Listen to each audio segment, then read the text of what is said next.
আল্লাহ তাআলা ইরশাদ করছেন, ইন্নাল্লাহা ইয়া'মুরু বিল আদলি ওয়াল ইহসান, নিশ্চয় আল্লাহ তাআলা তোমাদেরকে ন্যায় বিচারের আদেশ দেন, সদাচরণের আদেশ দেন, নিকটাত্মীয়দেরকে দানের আদেশ দেন। আদেশ কয়টা? আওয়াজ করে সবাই বলুন তো কয়টা? নিশ্চয় আল্লাহ তাআলা তোমাদেরকে ন্যায় বিচারের আদেশ দেন, সদাচরণের আদেশ দেন, তিনি তোমাদের নিকটাত্মীয়দেরকে দানের আদেশ দেন, আর তিনি তোমাদেরকে অশ্লীলতা থেকে নিষেধ করেন, মন্দ কাজ থেকে নিষেধ করেন, অবাধ্যতা সীমা লঙ্ঘন থেকে নিষেধ করেন।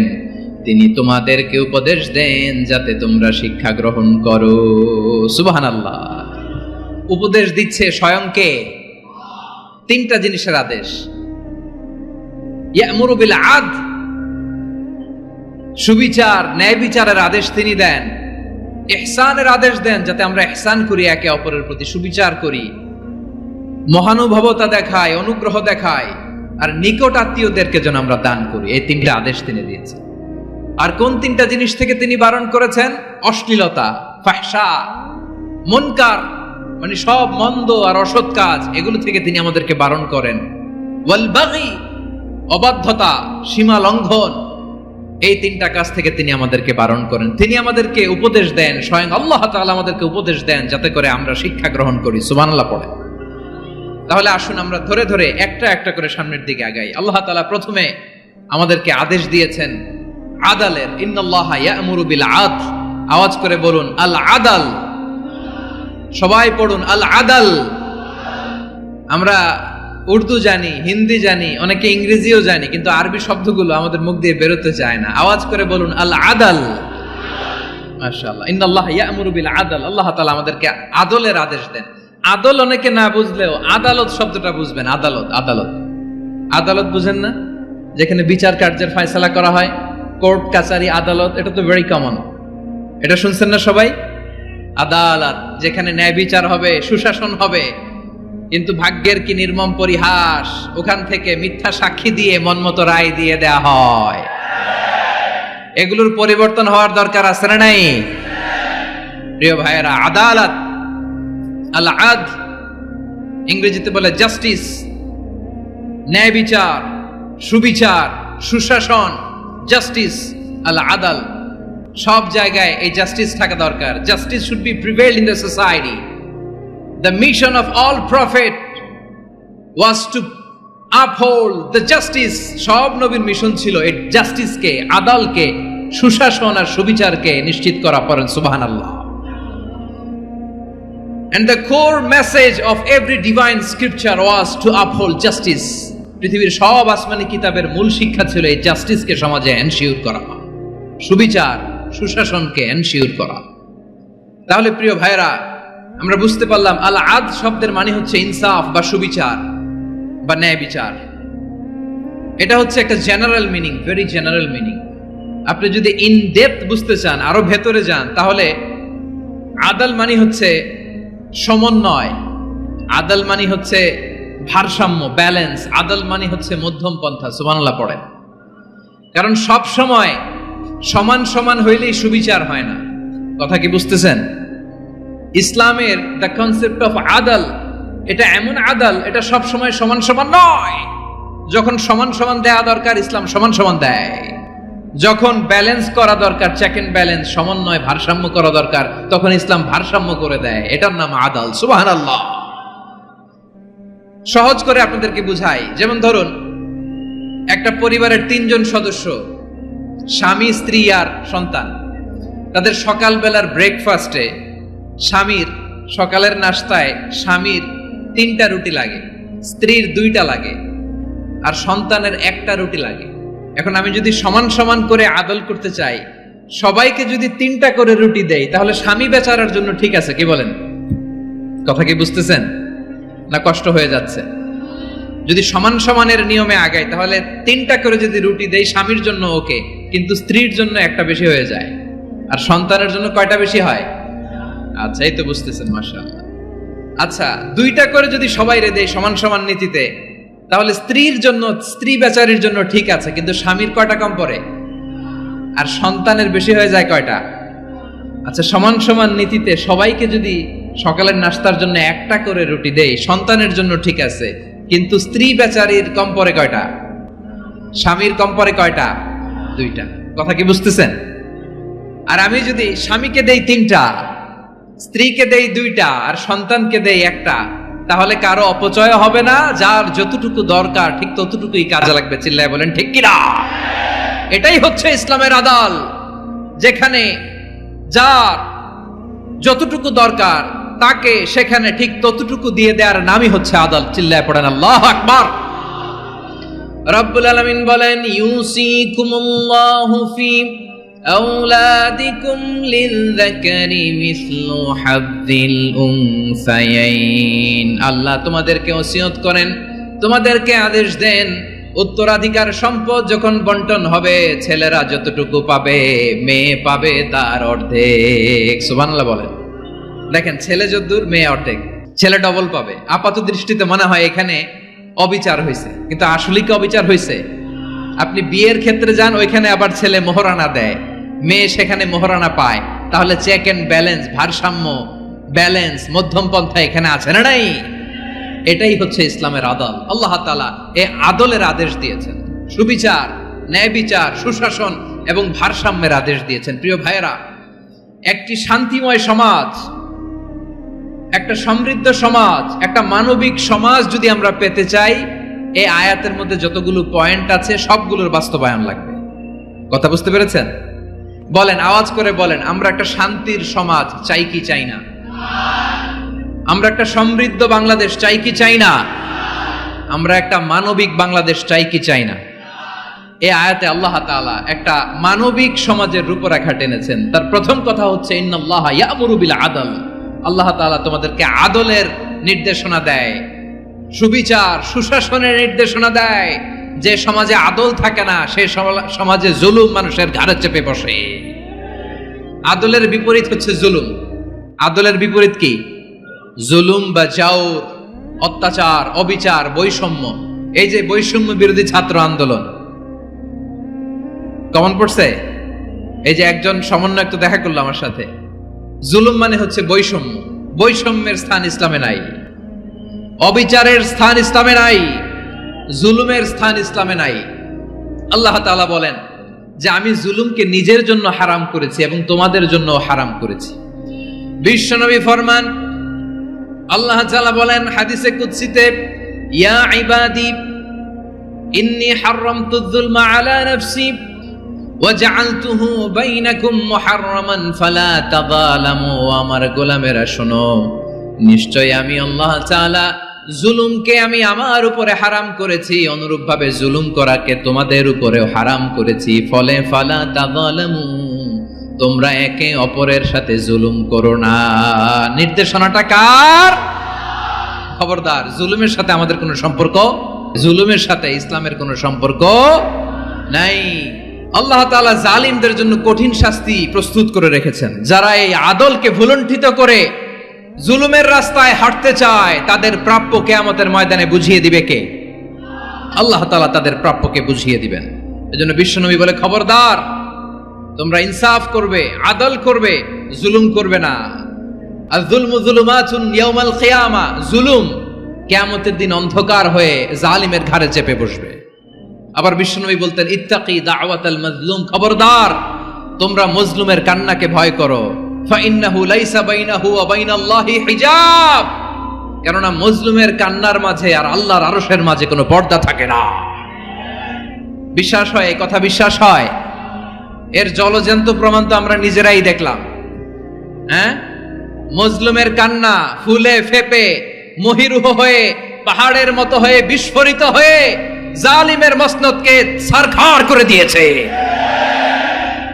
এর প্রমাণ তো আমরা নিজেরাই তো দেখলাম। জালিমের পরিণতি কি হয় আমরা জীবদ্দশাই তো দেখলাম।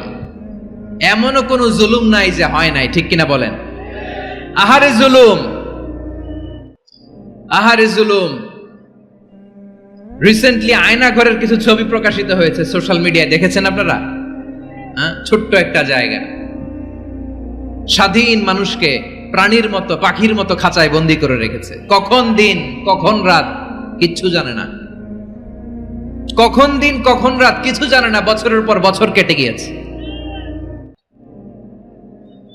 এক্সট্রা জুডিশিয়াল কিলিং এর কোনো হিসাব নাই, বিচার বহির্ভূত হত্যা, এনফোর্স ডিসঅ্যাপিয়ারেন্স, গুম, যেটা সবচাইতে বড় মানবতা বিরোধী অপরাধ।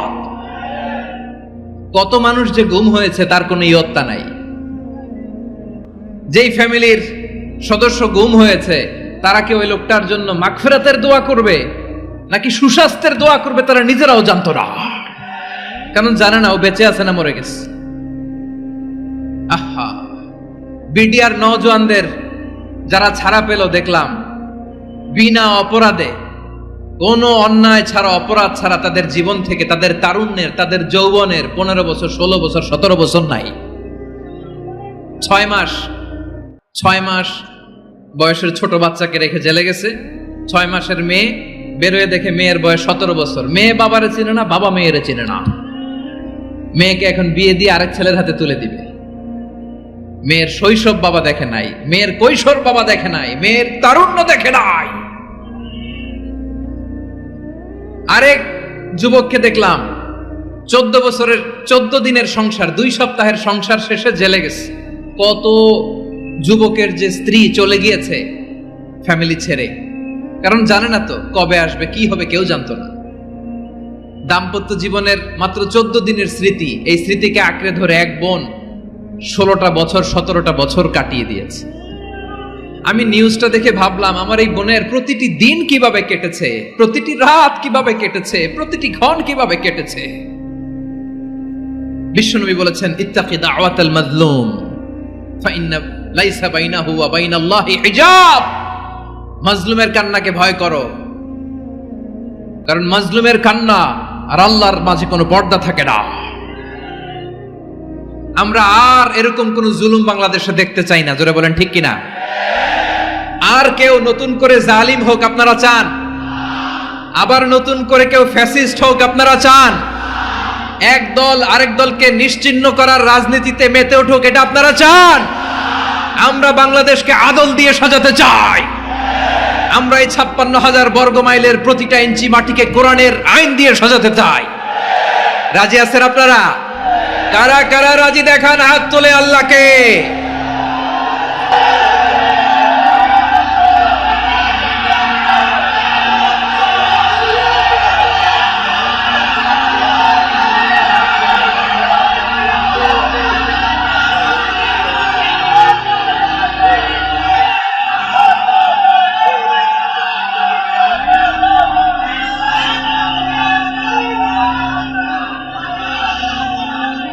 বসুন আমার প্রিয় বীর চট্টলার তৌহিদি মুসলমান, আমরা আর নতুন করে কেউ জালিম হোক এটা চাই না, নতুন করে আবার কেউ ফ্যাসিস্ট হোক আমরা চাই না, এক দল আরেক দলকে নিশ্চিহ্ন করার রাজনীতি করুক আমরা চাই না। আমরা সুশাসনের বাংলাদেশ চাই, আমরা মানবিক বাংলাদেশ চাই, আমরা একটা সমৃদ্ধ বাংলাদেশ চাই, আমরা বিশ্বের বুকে সম্মান নিয়ে মাথা উঁচু করে দাঁড়াতে চাই, ঠিক কিনা বলেন? আল্লাহ বললেন, এটা যদি তোমরা চাও, একটা সমৃদ্ধ সমাজ যদি বিনির্মাণ করতে চাও, মানবিক সমাজ যদি বিনির্মাণ করতে চাও, আমি তোমাদেরকে সেজন্য প্রথমে আদালতের নির্দেশ দিলাম। ইন্নাল্লাহা ইয়া'মুরু বিল আদল, নিশ্চয় আল্লাহ তাআলা তোমাদেরকে ন্যায় বিচার, সুশাসন এটার আদেশ দেন। সুবহানাল্লাহ। আদাল, ন্যায় বিচারের আদেশ আল্লাহ তাআলা কোরআনের বিভিন্ন আয়াতে দিয়েছেন। আল্লাহ তাআলা বলছেন, ইন্নাল্লাহা ইয়া'মুরুকুম আন তুআদ্দুল আমানাতি ইলা আহলিহা ওয়া ইযা হাকামতুম বাইনান নাসি আন তাহকুমু বিল আদল ইন্নাল্লাহা নি'ম্মা ইয়া'iযুকুম বিহি ইন্নাল্লাহা কানা সামিআন বাসীরা। আল্লাহ তাআলা বললেন, আল্লাহ আদেশ দিচ্ছেন, যে ব্যক্তি আমানতের হকদার তার হাতে তোমরা আমানত পৌঁছে দাও, আর যখন তোমরা বিচার কার্য করবে, বিচার ফায়সালা করবে, আদালতের সাথে করো। সুবহানাল্লাহ বলেন। ওয়া ইযা হাকামতুম বাইনান নাসি আন তাহকুমু বিল আদল, আদালতের সাথে করবা। আল্লাহ তাআলা বলেন যারা জাজ হবে, বিচারক হবে, তাদের যদি বাদী বিবাদীর কারো সাথে শত্রুতা থাকে, কারো সাথে যদি কোনো ধরনের রেষারেষি থাকে, আল্লাহ বলেন বিচার কার্য করতে যে ওই শত্রুতা রেষারেষির কারণে আদালতের বাইরে যে অবিচার করে বিচার করো না। ওয়ালা ইয়াজরিমান্নাকুম শানাআনু কওমিন আলা আল্লা তা'দিলু ই'দিলু হুয়া আকরাবু লিত্তাকওয়া ওয়াত্তাকুল্লাহা ইন্নাল্লাহা খাবীরুম বিমা তা'মালুন। খবরদার কোন জাতির প্রতি, কোন গোষ্ঠীর প্রতি, কোন গোত্রের প্রতি আক্রোশ যেন তোমাদেরকে ন্যায় বিচার থেকে দূরে সরিয়ে না দেয়, বরং আমি আল্লাহর আদেশ হলো ই'দিলু, তোমরা আদল করো, ন্যায় বিচার করো, সুবিচার করো, সুশাসন প্রতিষ্ঠা করো। হুয়া আকরাবু লিত্তাকওয়া, এটাই তাকওয়ার সবচেয়ে কাছাকাছি। সুবহানাল্লাহ বলেন। কোরআনের বিভিন্ন আয়াতে আল্লাহ তাআলা স্পেসিফিকলি ধরে ধরে বিচার করার সময় আমরা যেন আদল করি সেটা বলেছেন। কোরআনের কোন কোন জায়গায় আল্লাহ তাআলা এই আল আদল শব্দটা ব্যবহার করেছেন। আবার একই জিনিস ইনসাফ, সুবিচার, সুশাসন, ন্যায় বিচার, ন্যায় পরায়ণতা বুঝাতে আল্লাহ তাআলা কখনো কখনো আল কিসত শব্দটা ব্যবহার করেছেন। আওয়াজ করে সবাই বলুন আল কিসত। প্রিয় ভাইরা, সবাই আওয়াজ করে আমার সাথে সাথে বলুন আল কিসত। আল্লাহ তাআলা বলেন ওয়া ইন হাকামতা ফাহকুম বাইনাহুম বিল কিসতি ইন্নাল্লাহা ইউহিব্বুল মুকসিতিন। যখন তুমি বিচার করবে, বিশ্বনবীকে উদ্দেশ্য করে অ্যাড্রেস করে বললেন, নবী হে, ইহুদিরা কোনো বিষয়ে মীমাংসার জন্য যদি আপনার দরবারে আসে, যদি বিচার করতে হয়, খবরদার অবিচার করবেন না। ফয়সালা যেটা করবেন কিসতের সাথে করবেন, ন্যায় পরায়ণতার সাথে করবেন, কারণ ইন্নাল্লাহা ইউহিব্বুল মুকসিতিন, নিশ্চয় আল্লাহ রাব্বুল ইজ্জাত ন্যায় পরায়ণশীলদেরকে বড্ড ভালোবাসেন। সুবহানাল্লাহ বলেন। ন্যায় পরায়ণ লোকদেরকে আল্লাহ তাআলা বড্ড ভালোবাসেন। অন্য আয়াতে আল্লাহ তাআলা বলছেন وَنَضَعُ الْمَوَازِينَ الْقِسْطَ لِيَوْمِ الْقِيَامَةِ فَلَا تُظْلَمُ نَفْسٌ شَيْئًا। আমি কিয়ামতের দিন ন্যায় পরায়ণতার মানদণ্ড স্থাপন করব, যেটাকে আমরা মিজানের পাল্লা বলি। আল্লাহ বলেন ন্যায় বিচারের মানদণ্ড কিয়ামতের ময়দানে আমি আল্লাহ স্থাপন করব। সেদিন কারো প্রতি বিন্দু পরিমাণ, এক চুল পরিমাণ অবিচার করা হবে না, কোনো অবিচার করা হবে না। সেদিন সুশাসন হবে, সুবিচার হবে, ন্যায় পরায়ণতার সাথে বিচার হবে। আওয়াজ করে পড়েন আল্লাহু আকবার। তাহলে প্রিয় ভাইরা, যে তিনটি বিষয়ে আল্লাহ তাআলা আমাদেরকে আদেশ দিয়েছেন, তার প্রথমটা হচ্ছে আদালত, ইনসাফ, সুবিচার, ন্যায় বিচার। এটা আমরা চাই কি চাই না? বিশ্বনবী ন্যায় বিচার, ন্যায় পরায়ণতা, সুশাসন প্রতিষ্ঠিত করেন কি করেন নাই? আপনারা বিশ্বনবীর সিরাত যারা পড়েছেন, আপনি দেখবেন বিশ্বনবীর সিরাতের পরতে পরতে, বাঁকে বাঁকে, সিরাতের বাঁকে বাঁকে এই আদালতের নমুনা মেলে। সুবহানাল্লাহ বলেন। ছোট্ট একটা নমুনা রাসূল সাল্লাল্লাহু আলাইহি ওয়াসাল্লামের আসসিরা আল আতরা থেকে ছোট্ট একটা নমুনা আপনাদের খেদমতে এখানে উপস্থাপন করি। বিশ্বনবী সাল্লাল্লাহু আলাইহি ওয়াসাল্লাম মক্কা বিজয় করলেন ৮ম হিজরিতে। মক্কা বিজয় শেষে তিনি কয়েক সপ্তাহ মক্কাতে অবস্থান করলেন। ইন দ্য মিন টাইম মক্কার একটা ভেরি প্রেস্টিজিয়াস এন্ড ডিগনিফাইড ফ্যামিলির নারী চুরিতে ধরা পড়ল। কিসে ধরা পড়ল? সবাই বলেন কিসে? আমাদের সমাজে আসেনি এটা? আছে? ছোট না বড়? হ্যাঁ, হিসাব করে শেষ করা যায় না। ৩.৫ লাখ কোটি টাকা নাই উন্নয়ন প্রকল্পের নামে। উন্নয়ন প্রকল্পের নামে ৩.৫ লাখ কোটি টাকা নাই। ৩.৫ লাখ কোটি টাকা লিখতে পারবেন আপনি? একটানা লিখতে পারবেন? বুঝতেছেন কত বড় সংখ্যা? বনু মাখজুমিয়া গোত্রের এক নারী মক্কায় চুরিতে ধরা পড়ল। বলেন তো চুরি করলে বিধান কি? কি কাটতে হবে? চুরির বিধান হলো হাত কেটে দাও। দাও সেটা গোপনে নয়, প্রকাশ্যে জনসম্মুখে হাত কেটে দাও। বনু মাখজুমিয়া গোত্রের নারী যখন চুরিতে ধরা পড়লো, সাহাবারা চিন্তায় পড়ে গেলেন। সবে মাত্র মক্কার লোকেরা কালিমা পড়ে মুসলমান হয়েছে, ইসলামের আইন কানুন তেমন জানে না, ইসলামী শরিয়ার সাথে বেশি পরিচিত নয়। এখন যদি বিশ্বনবী চুরির যেই বিধান এটা যদি কায়েম করে হাত যদি কেটে দেয়, না জানি মক্কার লোকেরা আবার বিগড়ে যায়, না জানি মক্কার লোকেরা আবার মুরতাদ হয়ে যায়, না জানি মক্কার লোকেরা ইসলাম থেকে দূরে সরে যায়। চলো চলো সাহাবীরা মিলে পরামর্শ করলেন, চলো বিশ্বনবীর কাছে যে বলি, ও নবী, শুধু কেবলমাত্র একমাত্র এই নারীর জন্য চুরির হাত কাটার বিধানটা আপনি একটু থামিয়ে দেন। চুরির হাত কাটার যে বিধান এখানে একটু রহিত করে দেন, বাকিগুলা কইরেন মদিনাতে যে চলবে, কিন্তু মক্কায় এবারের জন্য মাফ করে দেন। কিন্তু কে বলবে? এই যে পরামর্শ, সাজেশন, এটা কে দিবে বিশ্বনবীর কাছে? সাহাবারা চিন্তায় পড়ে গেলেন।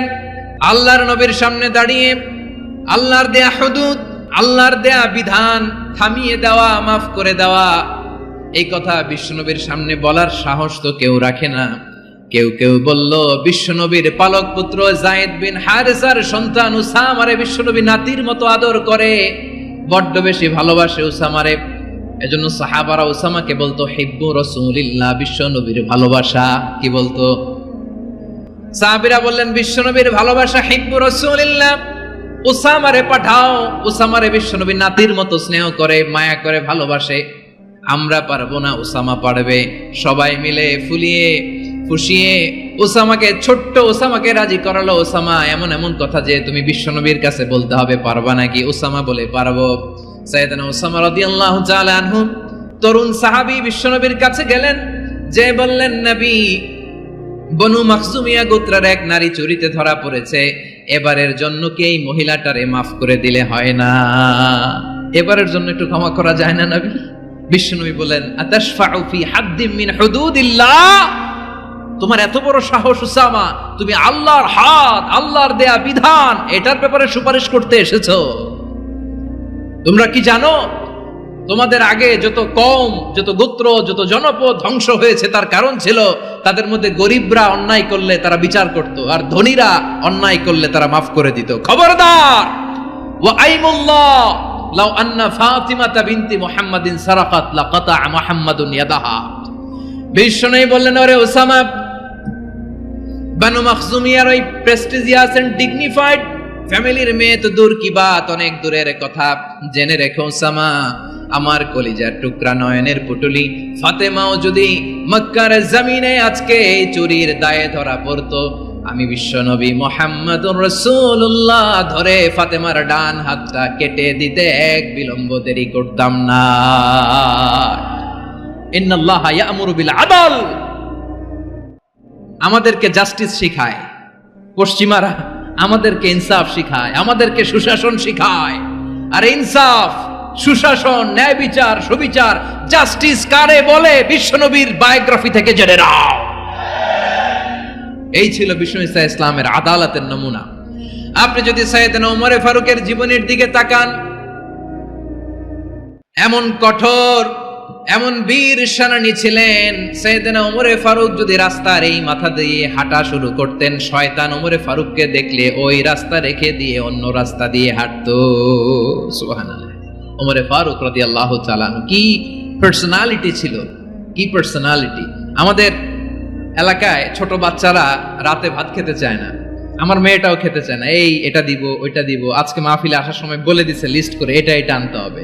তো ছোট্ট বাচ্চাদের অনেক বায়না থাকে, ওরা রাতে খেতে চায় না। তো মায়েরা বিভিন্ন ভয় দেখায়, এই বাঘ আসবে, বাঘ আসবে খাও, এই ভূত আসবে, ভূত আসবে খাও। আপনারা কি বলেন চট্টগ্রামে? কি আসবে? হ্যাঁ, ভূত, ভূত, ভূত আসবে, বাঘ আসবে, খাও খাও খাও, তাড়াতাড়ি খাও। তো বাচ্চারা এগুলো শুনে ভয়ে খেতে শুরু করে। মদিনার জমিনেও একই ঘটনা ঘটতো। মদিনার ছোট্ট ছোট্ট সোনামণিরা খেতে চাইতো না, তো মায়েরা বলতো, হা হুয়া ইয়াতি উমর, হা হুয়া ইয়াতি উমর, ওই যে ওমর আসতেছে, ওমর। ওমরে ফারুকের কথা শুনলে বাচ্চারা একেবারে ঠান্ডা। সুবহানাল্লাহ পড়বেন না?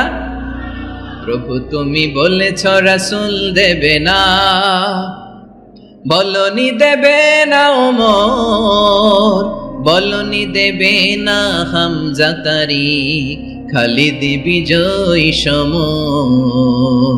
প্রভু তুমি বলেছ রাসূল দেবে না, বলনি দেবে না ওমর, বলনি দেবে না হামজা তারিখ, খালিদ বিজয় সমর, প্রভু তুমি বলেছ রাসূল দেবে না।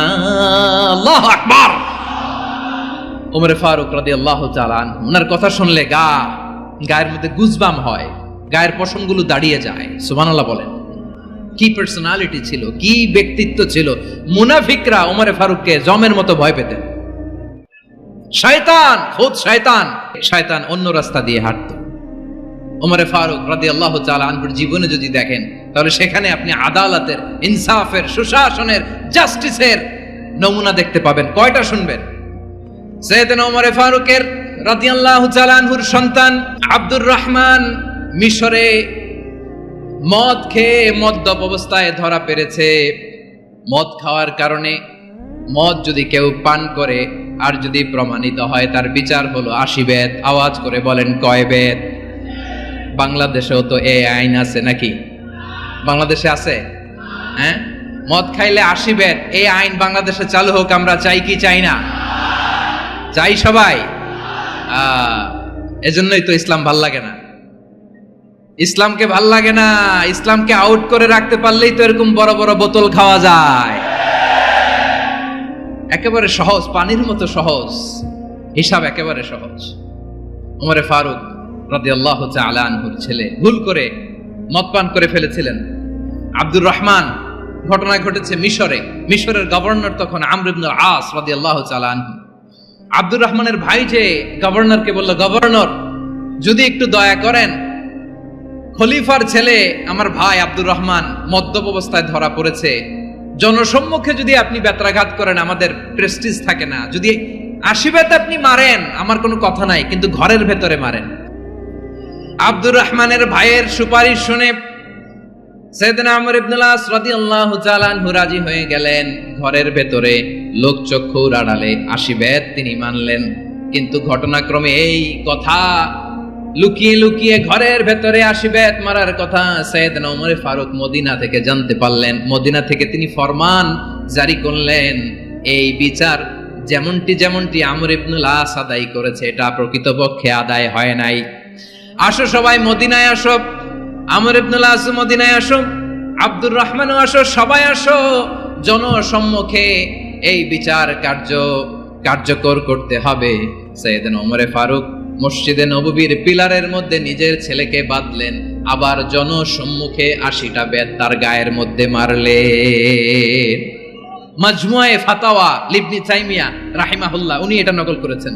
এটা সবচেয়ে বিশুদ্ধ মত। আরো অনেক মত আছে, মারা গেছে কবরের উপর, ওগুলো বাদে দিলাম। কেমন খলিফা ছিলেন, কেমন খলিফা! পশ্চিমারা তোমরা জাস্টিস আমাদেরকে শেখাও,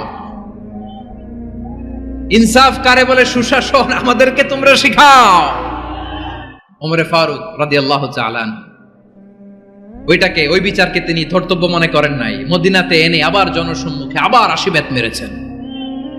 মিশরে ওমর ফারুক রাদিয়াল্লাহু তাআলা আনহু আমর ইবনে আসকে গভর্নর করে পাঠালেন। সেখানে আমর ইবনে আসের ছেলে একটা প্রতিযোগিতায় রানার আপ হয়েছে। এক মিশরি সেখানে চ্যাম্পিয়ন হয়েছে। রানার আপ বুঝতে পেরেছেন তো? রানার আপ সেকেন্ড হয়েছে, এক মিশরি হয়েছে চ্যাম্পিয়ন প্রথম। কিন্তু গভর্নরের ছেলে ও জিততে পারে নাই। ও রাগে ওই মিশরির গায়ের মধ্যে কয়েকটা লাঠি দিয়ে বাড়ি মেরেছে। মিশরি যে মদিনাতে ওমর ফারুকের কাছে বিচার দিলেন, আপনার গভর্নরের ছেলে অন্যায়ভাবে আমার গায়ে হাত তুলেছে। সাইয়েদনা ওমর ফারুক আবার ফরমান জারি করলেন, আসো মদিনাতে আসো। মিশরীকে ডাকলেন। ওই মিশরের গভর্নর আমর ইবনে আস রাদিয়াল্লাহু তাআলা আনহুকে ডাকলেন, তার ছেলেকেও ডাকলেন। সবাই বসে রইল। আমর ইবনে আস রাদিয়াল্লাহু তাআলা আনহু মাথা নিচু করে বসে আছেন, লজ্জায় কাচুমাচু। হায় হায়, আজকে আমার ছেলের কারণে আমিরুল মুমিনিন খলিফাতুল মুসলিমিন ওমর ফারুকের কাছে আমি জনসম্মুখে লজ্জিত হচ্ছি। সাইয়েদনা ওমর ফারুক বললেন, এই নাও লাঠি, গভর্নরের ছেলে তোমার মাথার মধ্যে যতগুলো বাড়ি মেরেছে, আজকে জনসম্মুখে তুমি অতগুলা বাড়ি মারো। মিশরি বলে, থাক, আপনি যে ডেকে আনছেন সবার সামনে এটা বলছেন, এতেই আমি খুশি। আল্লাহু আকবার! আপনার মহানুভবতা দেখে আমি খুশি, আর অপমানের দরকার নাই। ওমর ফারুক বলে, না, খবরদার এই কথা মিশরি তুমি বলো না, মারো, যতগুলা বাড়ি মেরেছে মারো। বাধ্য হয়ে মিশরি আমর ইবনুল আসের সামনে ওনার কলিজার টুকরা সন্তানের মাথার মধ্যে বাড়ি মারতে আরম্ভ করলেন। ঠিক যতগুলা বাড়ি গভর্নরের ছেলে আমর ইবনুল আসের ছেলে মিশরির গায়ে মেরেছিল, মাথায় মেরেছিল, মিশরি গুনে গুনে ততটা মারলেন। এই দৃশ্য দেখে ওমরে ফারুক রেগে মেগে আগুন, রাগের চোটে রাগ সামলাতে না পেরে আর নিজেকে সামলাতে না পেরে মিশরিরে বললেন, ছেলেরে মারা শেষ হয়ে গেলে এবার বাবার টাক মাথার মধ্যে কয়েকটা বাড়ি মার। রাগের চোটে, আউট অফ অ্যাঙ্গার, রাগের চোটে যে আমার পাঠানো গভর্নর আমর ইবনুল আস তার ছেলেকে কেন আদব তারবিয়া কেন শিক্ষা দিতে পারে না, ছেলেরে মারা হইলে এবার আমর ইবনুল আসের মাথার মধ্যে দুইটা মারো। এটা রাগে বলেছেন, এটা শাস্তি হিসেবে না। সুবহানাল্লাহ পড়ে। তোমরা আমাদেরকে সুশাসন শিখাও, আমাদেরকে সুশাসন শিখাও। বিশ্বনবী বলেন আদল এটা যেন তেন বিষয় না, এটা দিয়েই মানবিক সমাজ গড়তে হবে। আল্লাহ তাআলা কিয়ামতের কঠিন ময়দানে যেদিন স্বামী স্ত্রীকে চিনবে না, স্ত্রী স্বামীকে দেখে পালিয়ে যাবে, বন্ধু বন্ধুরে চিনবে না, পীর সাহেব মুরিদরে চিনবে না, মুরিদ পীর সাহেবরে চিনবে না, দলের কর্মী তার নেতারে চিনবে না, নেতা তার কর্মীরে চিনবে না, বন্ধু বন্ধুরে দেখে পালাবে। এই কঠিন মুহূর্তে সূর্যটা মাথার কাছে চলে আসবে, জমিনটা তামার জমিন হবে, আজকের জমিনের মতো নয়।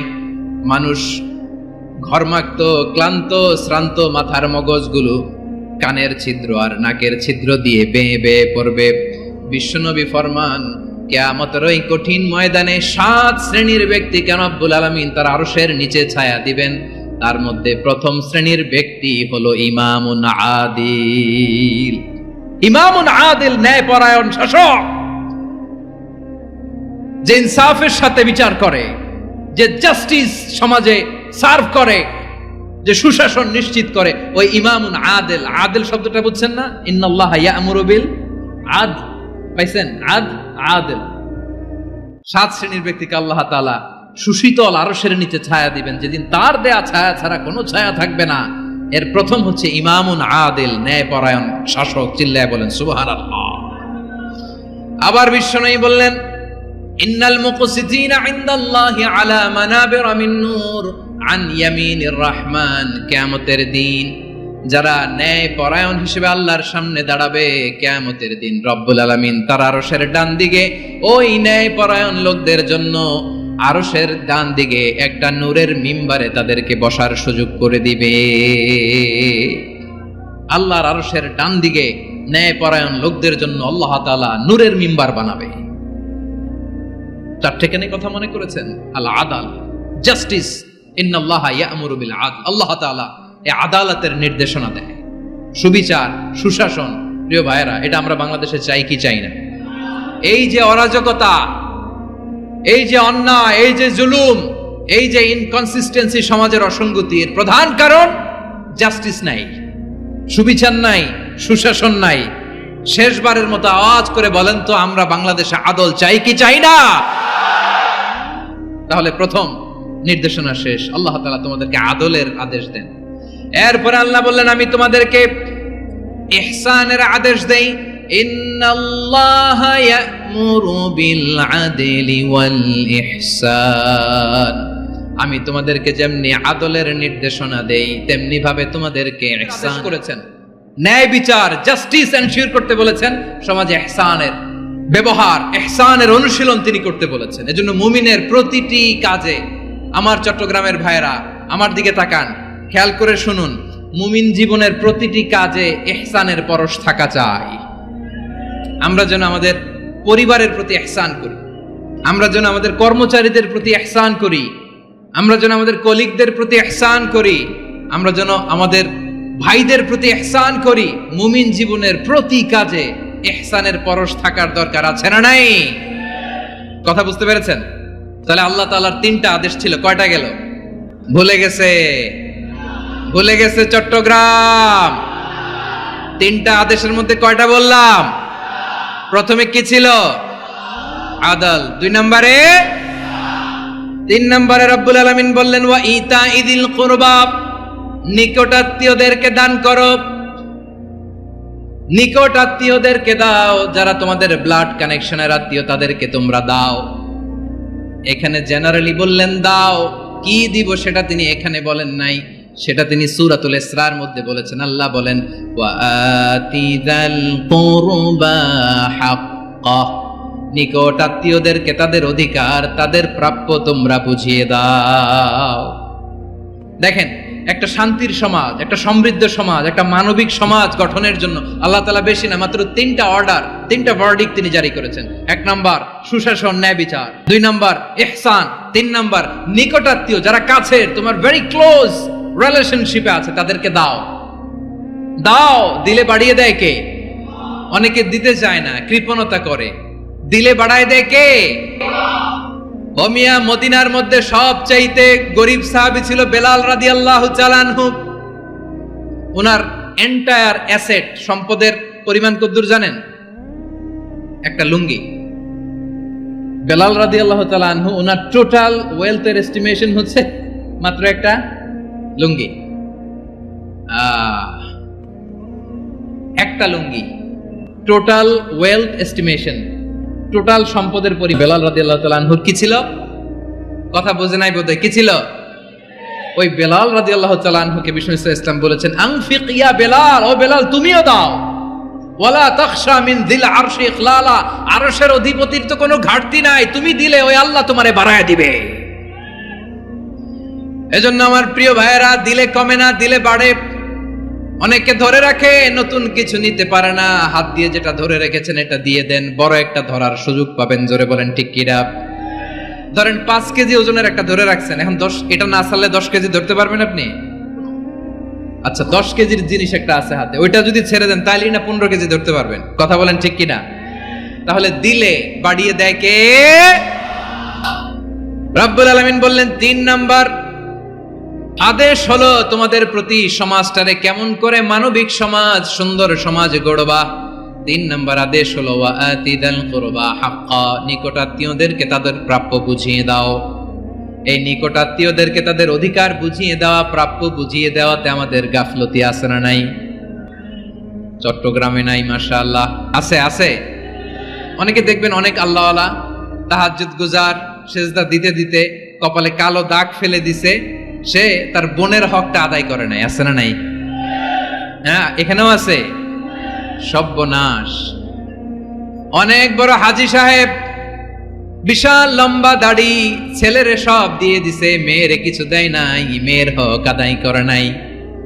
আছে না নাই? এই হাজী সাহেবেরা, এই আল্লাহওয়ালারা কিয়ামতের ময়দানে আটকে যাবে। আপনি অন্যের অধিকার নষ্ট করেছেন, তাদের রাইটস কে ভায়োলেট করেছেন।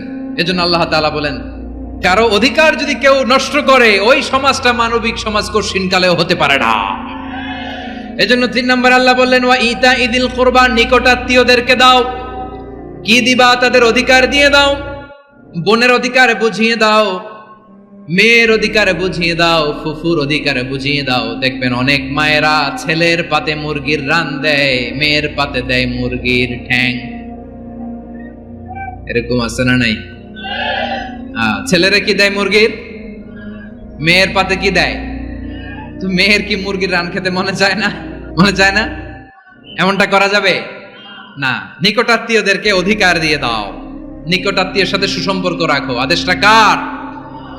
এজন্য প্রিয় ভাইয়েরা, জীবনে যদি বারাকা অর্জন করতে চান, নিকটাত্মীয়দের সাথে সুসম্পর্ক রাখতে হবে, তাদের জন্য উপহার পাঠাতে হবে। বিশ্বনবী বলেন লা ইয়াদখুলুল জান্নাতা কাতে, যে ব্যক্তি আত্মীয়তার সম্পর্ককে ছিন্ন করে দেয়, সে কঠিনকালেও আল্লাহর জান্নাতে ঢুকবে না। আপনি কি এটারে সহজ হাদিস মনে করছেন? এটা সহজ কথা? আপনি ভাবছেন আপনার নামাজ আপনারে বাঁচাতে পারবে, আপনার রোজা বাঁচাতে পারবে, আপনার তাহাজ্জুদ আপনারে বাঁচাতে পারবে? আপনি অধিকার নষ্ট করলে কিছুই আপনারে বাঁচাতে পারবে। এজন্য নিকট আত্মীয়দেরকে দিতে হবে বেশি বেশি। বিশ্বনবী বলেন ইন্না সাদাকাতা আলাল মিসকিনি সাদাকা ওয়া আলা যির রাহিমি ইসনাতান সাদাকাতুন ওয়া সিলা। মিসকিনরে দান করলে শুধু দানের সওয়াব হয়, নিকট আত্মীয়কে দান করলে 2টার সওয়াব হয়, সাদাকার সওয়াব হয়, আবার আত্মীয়তার বন্ধন অটুট রাখার সওয়াব হয়ে যায়। আবার বিশ্বনবী বললেন মান সাররাহু আইয়ুবসাতা লাহু ফি রিজকিহি ওয়া ইউনসা লাহু ফি আসারিহি ফালইয়াসিল রাহিমা। যে ব্যক্তি তার রিজিকের প্রশস্ততা চায় আর হায়াতে বরকত চায়, সে যেন তার আত্মীয়ের সাথে সুসম্পর্ক রাখে। আমার প্রিয় চট্টলার ভাইয়েরা, আমাদের রিজিক বাড়ুক, এটা আমরা চাই কি চাই না? সবাই চান? হ্যাঁ, আমাদের রিজিকে প্রশস্ততা আসুক, চাই কি চাই না? আমাদের হায়াতে বরকত আসুক, আমরা চাই কি চাই না? এই দুইটা যদি চান, তাহলে নিকটাত্মীয়দের সাথে সুসম্পর্ক রাখবেন, পারবেন? তাহলে সমাজটারে মানবিক সমাজ বানায় দিবে কে? তিনটা আদেশ চলে গেল। কয়টা? আওয়াজ করে বলেন। 1 নম্বরে কি ছিল? 2 নম্বরে, 3 নম্বরে নিকটাত্মীয়দেরকে দান। আমার প্রিয় ভাইয়েরা, আল্লাহ তাআলা তিনটা জিনিসের যেমনি আদেশ করেছেন, অনুরূপভাবে তিনটা বিষয় তিনি বারণ করেছেন, নিষেধ করেছেন। ওগুলোর কাছেও যাওয়া যাবে। শুনবেন। রাব্বুল আলামিন বলেন, ওয়ায়ানহা আনিল ফাহশাই ওয়াল মুনকারি ওয়াল বাগি। আমি যেমনি তিনটি বিষয়ে আদেশ করলাম, অনুরূপভাবে তিনটি বিষয়ে বারণ করলাম, নিষেধ করলাম। আমার 1 নাম্বার নিষেধাজ্ঞা হলো অশ্লীলতার প্রতি। ফাহশা, ওয়ায়ানহা আনিল ফাহশা। আল্লাহ তাআলা অশ্লীলতাকে নিষেধ করেছেন। কোন জিনিসকে? সবাই বলুন, কোন জিনিসকে? যত ধরনের, যত টাইপের, যত ক্যাটাগরির অশ্লীলতা হতে পারে, সব অশ্লীলতাকে হারাম করেছেন কে? ফাহশা মানে কি? কথায়, কাজে, আচরণে, কমেন্ট, ফেসবুকের কমেন্টসে যত ধরনের নোংরামো আছে, যত ধরনের অশ্লীলতা আছে, এটাকে আরবিতে বলে ফাহশা। এটাকে কি বলে? রাব্বুল আলামিন বলেন, কুল ইন্নামা হারামা রাব্বিয়াল ফাওয়াহিশা মা যাহারা মিনহা ওয়া মা বাতান। ও নবী, আপনি বলে দেন, আমার রব প্রকাশ্য, অপ্রকাশ্য, স্পষ্ট কিংবা অস্পষ্ট, দৃশ্যমান কিংবা অদৃশ্যমান সব অশ্লীলতাকে হারাম করেছেন। সব ধরনের অশ্লীলতা হারাম, সব ধরনের। আল্লাহ তাআলা আমাদেরকে অশ্লীলতা থেকে বাঁচায়, অশ্লীলতা থেকে তিনি আমাদেরকে হেফাজত করুক। পড়েন আমিন। এবার বলেন, আমাদের সমাজে অশ্লীলতা আছে না নাই? চট্টগ্রামে নাই? আমি কই নাই, ওনারা বলে আছে। দেখছেন, আমি সামহাও বাঁচায় দেওয়া ট্রাই করতেছি, ওনারা বলে আছে। অশ্লীলতা নানা ভাবে, নানা নামে, নানা মোড়কে আমাদের সমাজে আছে না নাই? সংস্কৃতির নামে, ফ্যাশনের নামে, বিনোদনের নামে, উপন্যাসের নামে, কনসার্টের নামে অশ্লীলতা আছে না নাই? আপনি দেখেছেন কনসার্টগুলোর অবস্থা? এই যে আতিফ আসলাম যে আসছে আমাদের দেশে, তারপর কে আসছে? আমাদের তরুণ তরুণীরা, আমাদের যুবক যুবতীরা, আমাদের জেনজিরা। কি অবস্থা ওইখানে? কি অবস্থা? কে বাঁচাবে ওদের? কে রক্ষা করবে ওদের ইমানের, ওদের চরিত্রের হেফাজতের গ্যারান্টি কে দিবে? কনসার্টের নামে অশ্লীলতা আছে না নাই? ছেলে মেয়ে একে অপরকে জড়ায় ধরতেছে, একে অপরকে চুমো খাচ্ছে, প্রকাশ্যে, দিবালোকে, গণমানুষের সামনে। আল্লাহ তাআলা এই অশ্লীলতা থেকে আমাদেরকে বেঁচে থাকতে বলেছেন। রূপালী জগতের নামে অশ্লীলতা আছে না নাই? এই টার্মটা আপনারা জানেন না? রূপালী জগৎ কি জগৎ? আসলে কি রূপালী জগৎ না অন্ধকার জগৎ?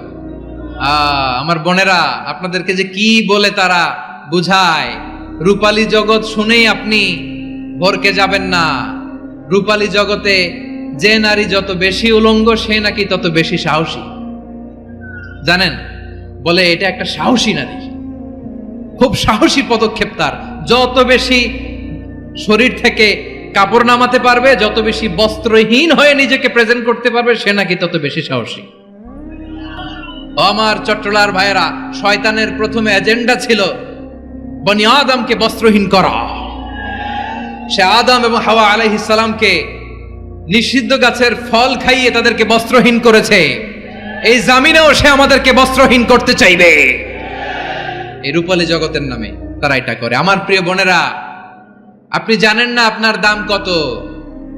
ওরা আপনাদেরকে বিজ্ঞাপনের সস্তা পণ্য বানাতে চায়, ওরা আপনাদেরকে ওদের ভোগের লিপসার টুলস বানাতে চায়, ওরা আপনাদেরকে দিয়ে ওদের খায়েশ পূরণ করতে চায়। এটা আপনাদের জন্য মোটেও ডিগনিটি নয়, এটা আপনাদের জন্য সম্মান নয়। আপনার সম্মান শালীনতায়, আপনার সম্মান হেজাবে, আপনার সম্মান ভদ্রতায়, আপনার সম্মান আপনার ডিসেন্ট পোশাকে। পোশাক বলে দেয় এই নারীটা ভদ্র না অভদ্র, পোশাক বলে দেয় এই মেয়েটা কোন ঘরের মেয়ে। আওয়াজ করে বলেন ঠিক কিনা? আপনি জানেন না আপনারা সস্তা পণ্য বানায়, ভোগের পণ্য, বিলবোর্ডে আপনাকে উলঙ্গ করে উপস্থাপন করে। এই অশ্লীলতার সাথে ইসলামের কোনো সম্পর্ক। এজন্য আল্লাহ বলেন আমি অশ্লীলতাকে হারাম করেছি। অশ্লীলতাকে হারাম করার প্রথম কারণ হলো এর মাধ্যমে মানবতাকে অপমানিত করা হয়। কারণ মানুষের সম্মান মানুষের পোশাকে। মানুষ যখন পোশাকহীন হয়ে যায়, বস্ত্রহীন হয়ে যায়, তার সম্মান কমে যায়, ঠিক কিনা? অশ্লীলতাকে হারাম করার প্রথম কারণ হচ্ছে মানুষ মানুষকে অপমান করে। একটা নারী, সে তো সম্মানিত, নারী যে কত সম্মানিত নারীরা এটা বুঝেই নাই। বিশ্বনবী বলেন আদ-দুনিয়া কুল্লুহা মাতা ওয়া খায়রু মাতা'আদ দুনিয়া আল মারআতুস সালিহা। আমার বোনেরা, 5টা প্যান্ডেলে আপনারা এলইডিতে আমার আলোচনা শুনছেন, আমি জানি। আপনাদের এই গর্ভ যে কত দামি আপনি জানেন না। আপনার পেট থেকেই আসবে আগামী দিনের সালাহুদ্দিন আল আইয়ুবী, আপনার পেট থেকেই আসবে অনাগত দিনের ইমাম মাহদী আল মুনতাযর, আপনার পেট থেকেই আসবে অনাগত দিনের ফয়সাল, ওয়াসিম, মুগ্ধ, আবু সাইদের মতো বীর যোদ্ধা।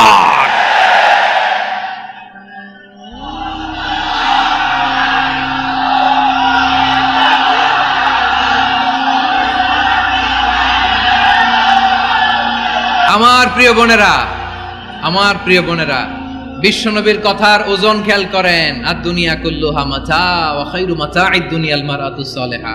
দুনিয়ার সবকিছুই অ্যাসেট, এর মধ্যে সবচেয়ে দামি অ্যাসেট নেককার নারী।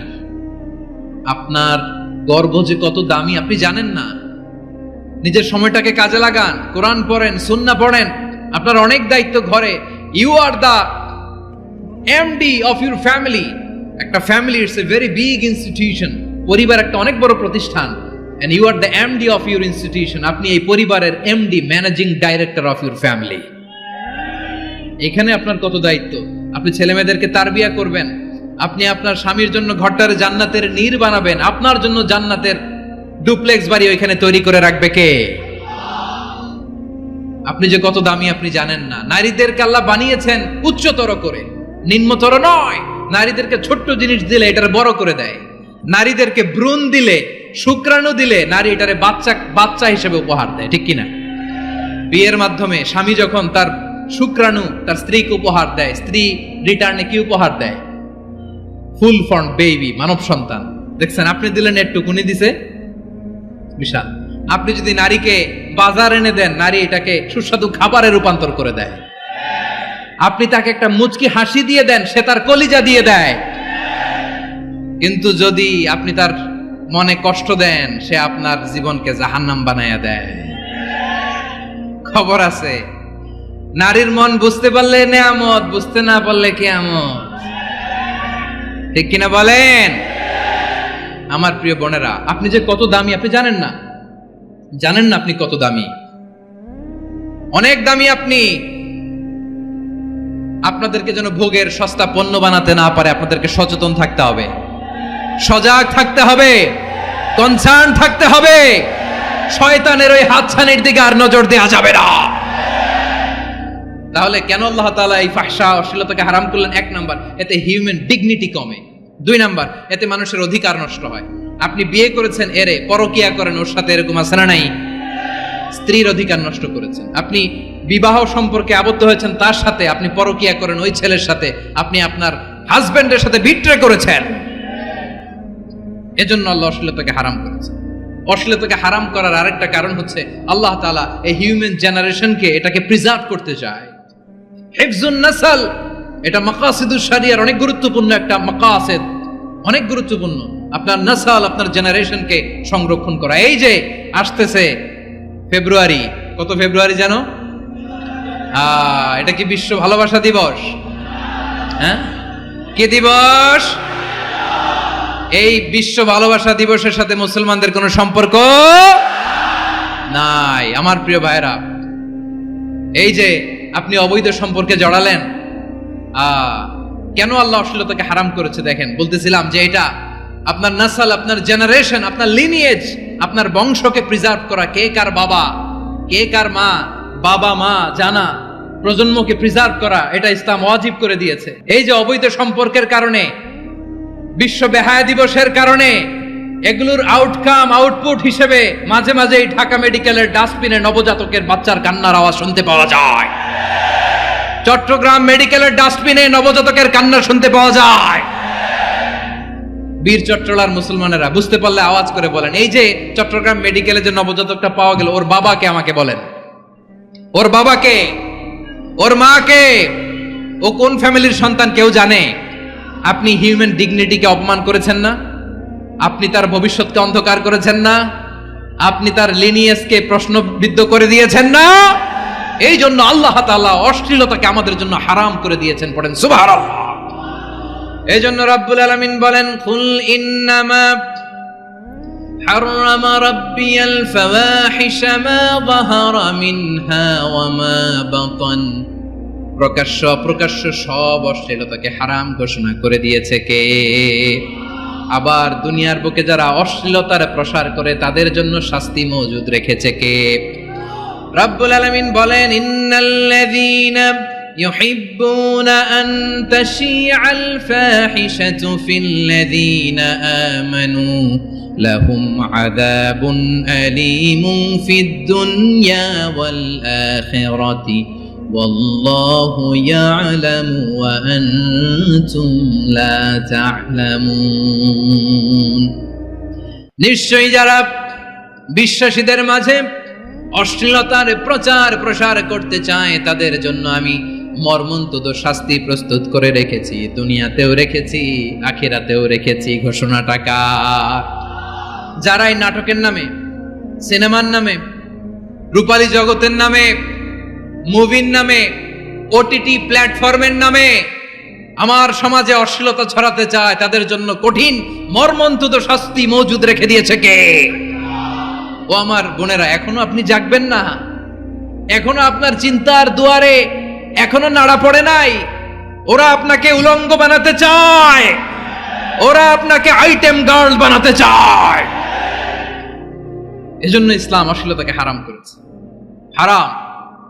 ইসলাম বলেছে যোজন যোজন দূরে থাকো, ওরা বলে না কাছে আসো, কাছে আসার গল্প, ক্লোজ আপ ওয়ান, কাছে আসার গল্প আছে না নাই? চট্টগ্রামে তো এগুলো নাই মাশাআল্লাহ। হ্যাঁ,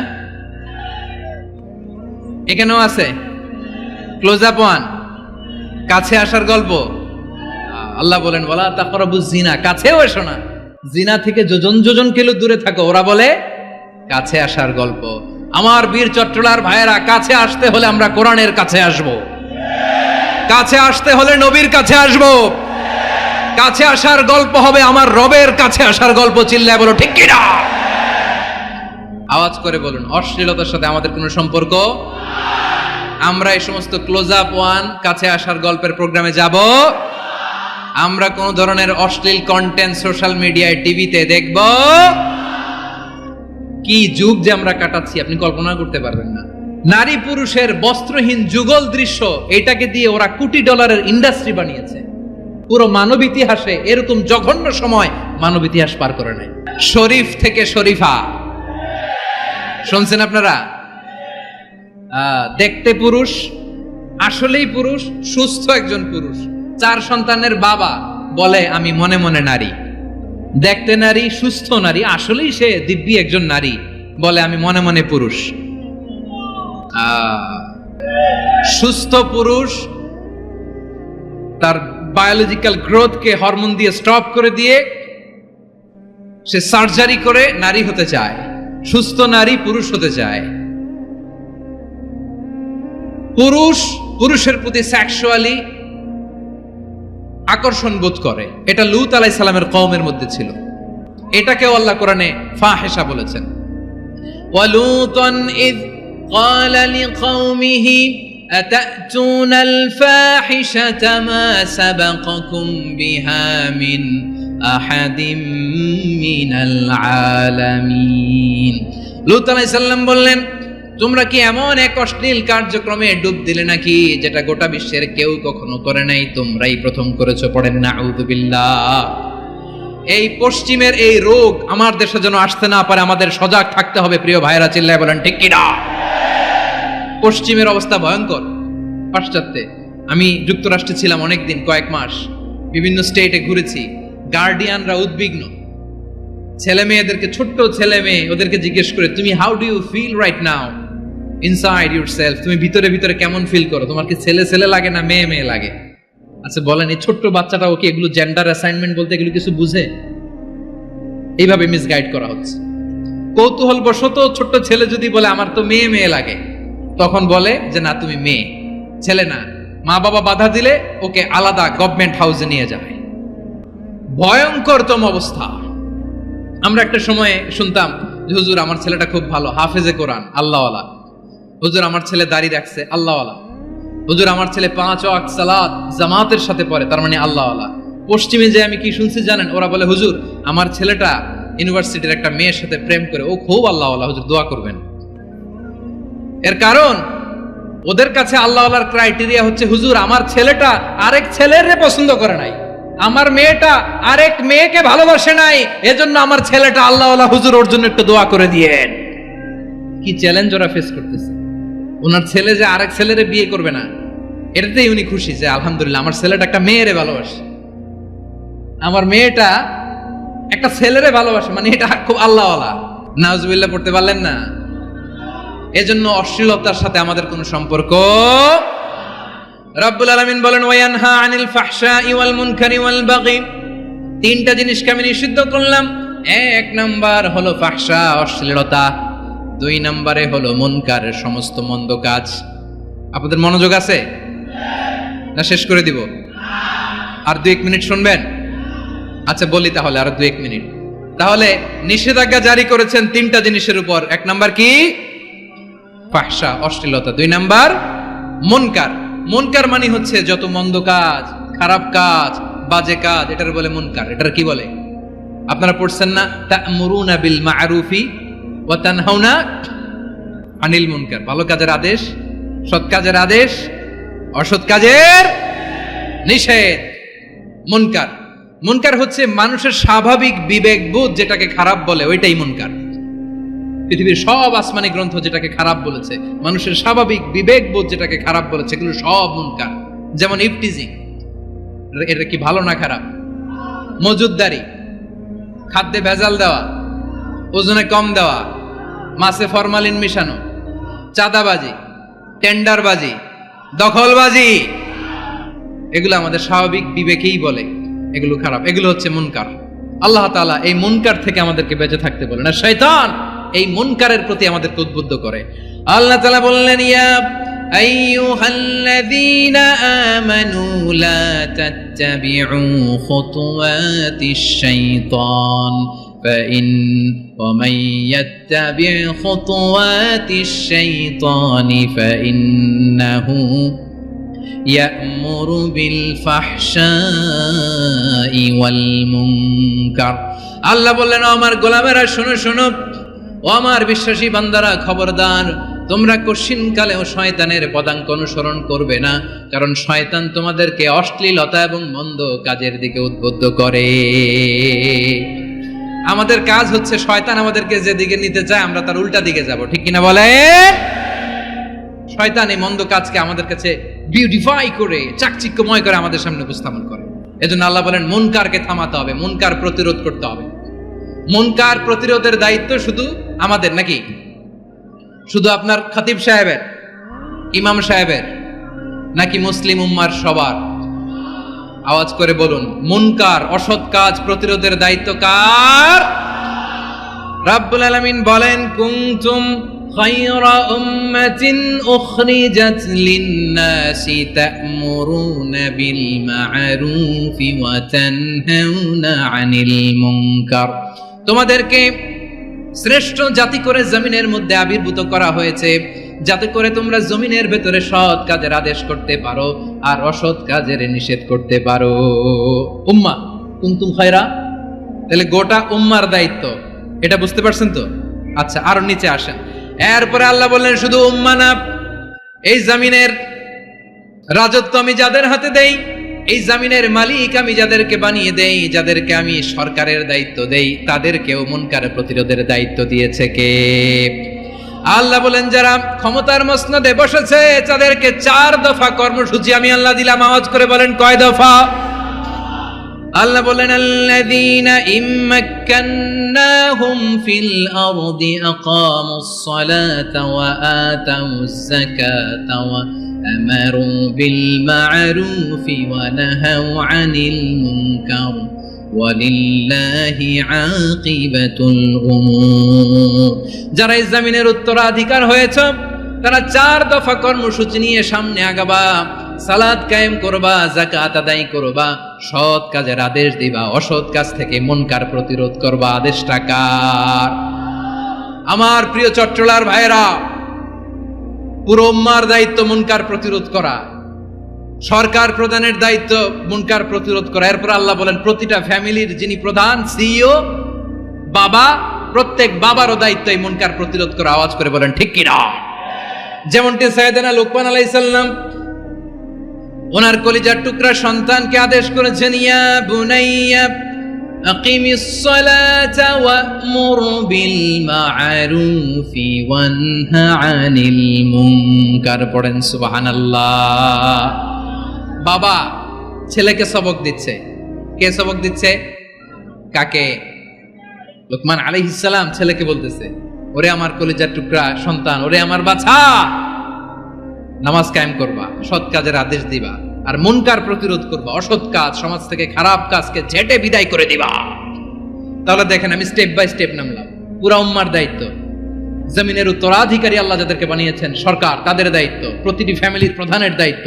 এরপরে বিশ্বনবী বলেন সচেতন প্রতিটি মুসলিমের দায়িত্ব সমাজ থেকে মুনকারকে উৎখাত করা। বিশ্বনবী বলেছেন মান রাআ মিনকুম মুনকারান ফালিয়ুগাইয়িরহু বিয়াদিহি فإن لم يستطع فبلسانه وإن لم يستطع فبقلبه وذلك أضعف الإيمان। সমাজে যে মুনকার দেখবে, খারাপ কাজ দেখবে, সেজন্য হাত দিয়ে সেটাকে থামায়। কি দিয়ে? আপনাদের তো হাত নাই না? হাত আছে, হাত আছে। ওরা যেই হাত দিয়ে অন্যায় করে ওইটা প্রতিরোধের জন্য আমাদেরও হাত আছে না নাই?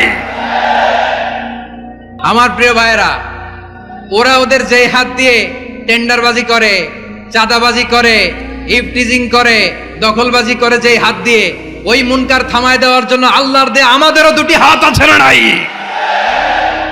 আমাদেরও হাত আছে। থামাইতে হবে, থামাইতে হবে, হিম্মত করতে হবে। আমার প্রিয় ভাইরা, না থামালে আমরাই ডুববো শেষমেশ। আমাদের বাঁচার জন্য হইলেও থামাইতে হবে। রব্বুল আলামিন বলেন ওয়াত্তাকু ফিতনাতাল লা তুসিবান্নাল্লাযীনা যালামু মিনকুম খাসসা। ও আমার গোলামেরা, ওই আযাবকে ভয় করো যে আযাব যখন আমি জমিনের বুকে পাঠাই শুধু জালেমদেরকেই মারি না, আলেমদেরকেও মারি। আযাব যখন আসে তখন শুধু জালিমই মরে না, আলেমও মরে। জানেন মুসা আলাইহিস সালামের পায়ে একবার একটা লাল পোকা কামড় দিয়েছে, লাল পিঁপড়া। লাল পিঁপড়া কামড় দিলে খুব আরাম লাগে না?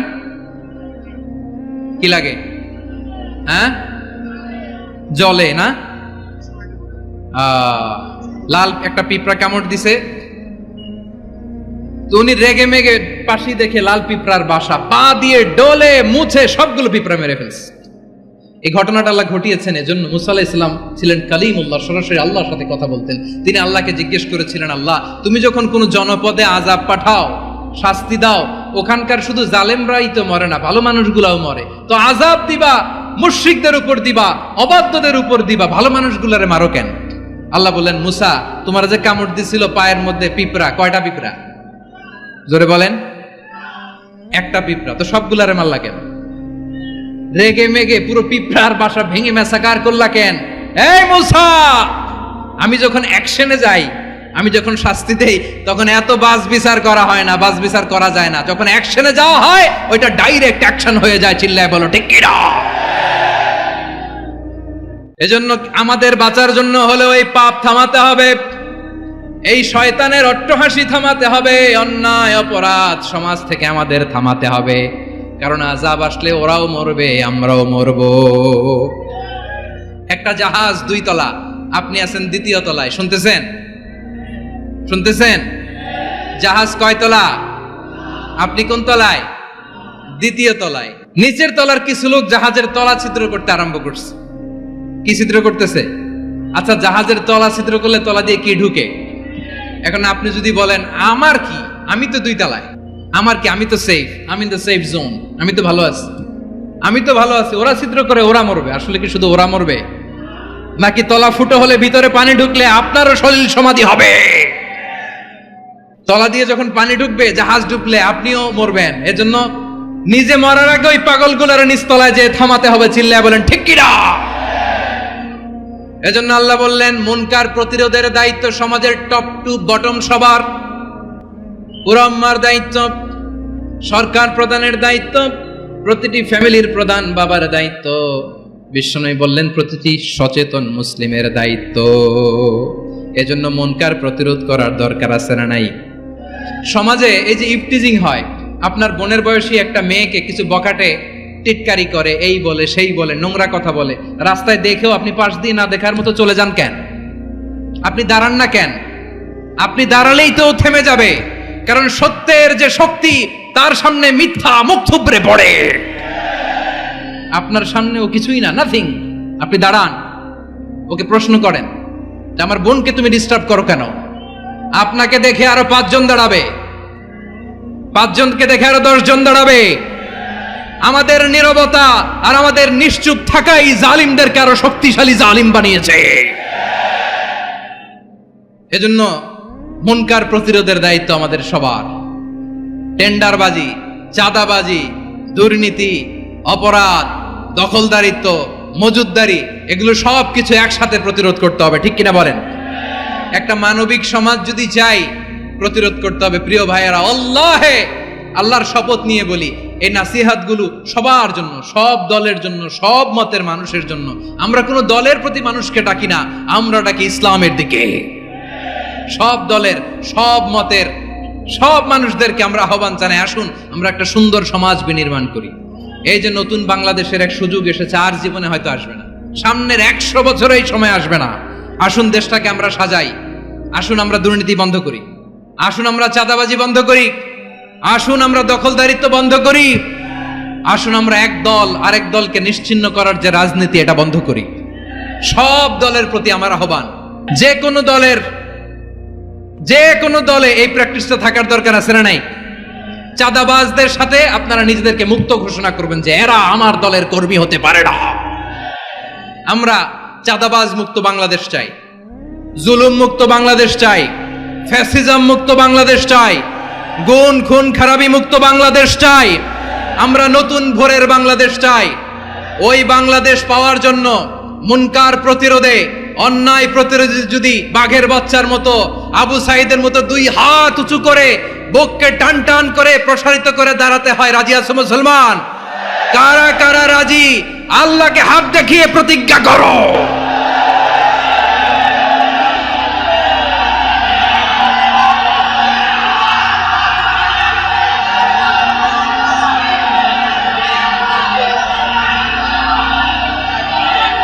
আমার প্রিয় ভাইয়েরা, বসুন বসুন আমার ভাইয়েরা।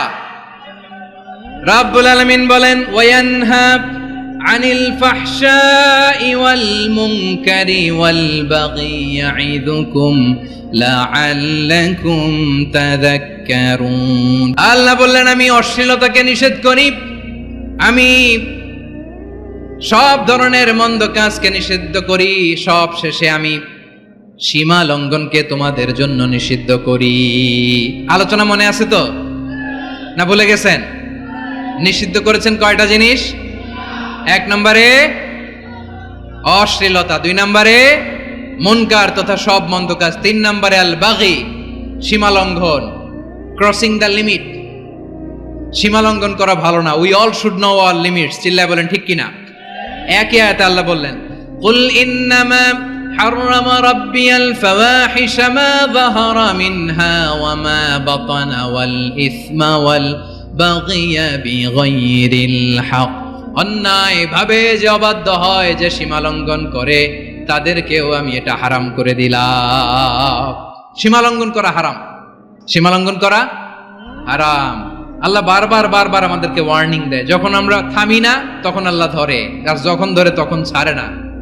ধরে না, ধরলে আল্লাহ ফেরাউনকে কিন্তু হুট করে ধরে নাই। আপনারা জানেন 9 বার ওয়ার্নিং দিয়েছে ফেরাউনকে। আল্লাহ তাআলা ওয়ার্নিং দিয়েছিল কয়বার?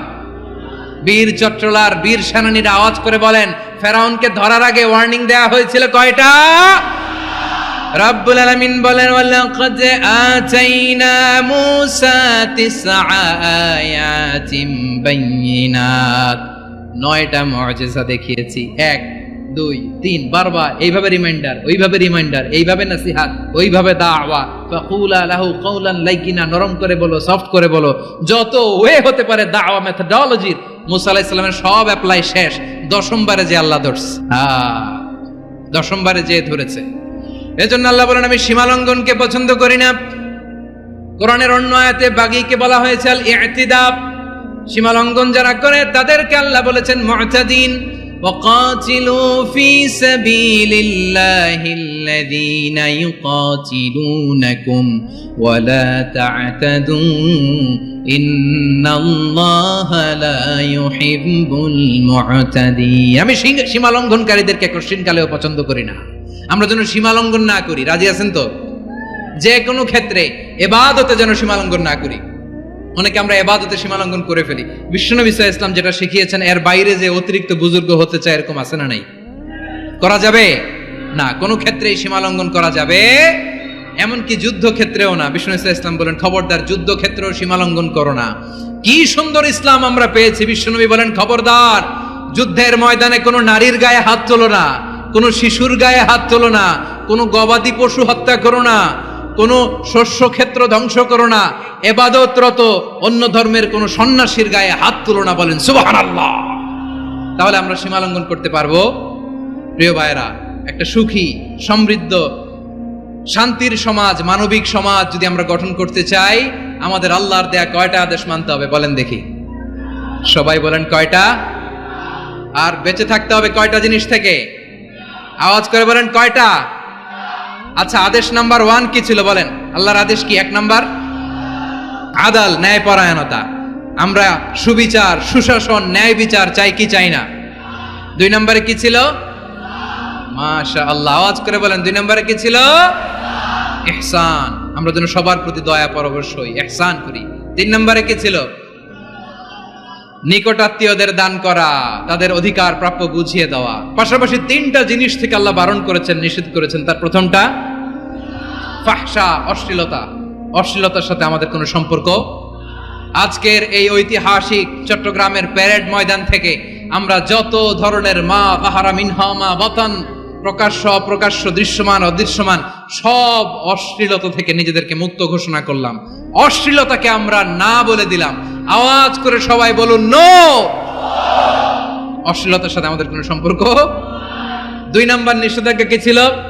আল মুনকার, সমাজের যত মন্দ কাজ, এগুলোকে আমরা প্রতিরোধ করব। রাজি আছেন তো সবাই?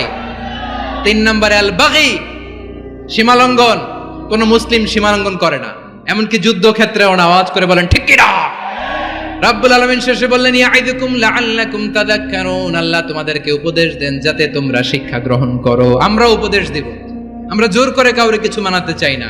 লা ইকরাহা ফিদ্দিন ওয়া যাক্কির ফা ইন্না যিকরা তানফাউল মুমিনিন। উপদেশ দিলে এটা মুমিনদের কাজে দেয়।